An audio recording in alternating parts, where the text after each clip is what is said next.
મોરબીમાં એસીબીએ લાંચિયા head constable Hitesh મકવાણાને સકંજામાં લીધો છે, જેમાં એ ડિવિઝન પોલીસ મથકમાં ફરજ બજાવતા પોલીસ કર્મચારીએ લાંચ માંગી હતી। ફરિયાદી પાસે ખોટી અરજીના નિકાલ માટે 2.35 લાખ રૂપિયાની લાંચ માંગી હતી। 35,000 રૂપિયા લેતો પોલીસ કર્મચારી રંગે હાથ પકડાયો છે। એસીબી નહેરુ ગેટ પોલીસ ચોકીના પીએસઆઈ શુક્લાની પૂછપરછ પણ કરશે। તો મોરબીમાં એસીબીએ લાંચિયા હેડ કોન્સ્ટેબલ હિતેશ મકવાણાને સકંજામાં લીધો છે અને એસીબીએ આરોપીને રંગે હાથ પકડ્યો હતો। લાંચિયો હેડ કોન્સ્ટેબલ રંગે હાથ પકડાયો છે।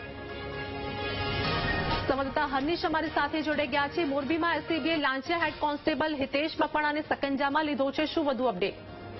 સૌથી આજની વાત કરીએ તો મોરબી એ ડિવિઝન પોલીસ સ્ટેશન વિસ્તારમાં ગઈકાલે સાંજે એસીબી દ્વારા રેડ કરવામાં આવી હતી, જેમાં અરજદાર પાસેથી લાખની રકમ સ્વીકારતા જે કોન્સ્ટેબલ છે તેને રંગે હાથે ઝડપી લીધો હતો।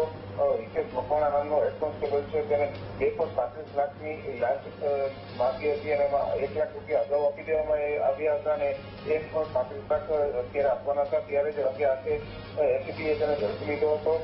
નાની વાવડી ગામ ખાતે કોકની ખરીદી કરનાર અરજદાર સામે કરાયેલ ખોટી અરજીના નિકાલ માટે આ લાંચ માંગવામાં આવી હતી અને એસીબી દ્વારા રાત્રે તેની ધરપકડ કરી અને વધુ કાર્યવાહી હાથ ધરવામાં આવી હતી। જી આભાર હર્નિશ, સમગ્ર માહિતી આપવા બદલ।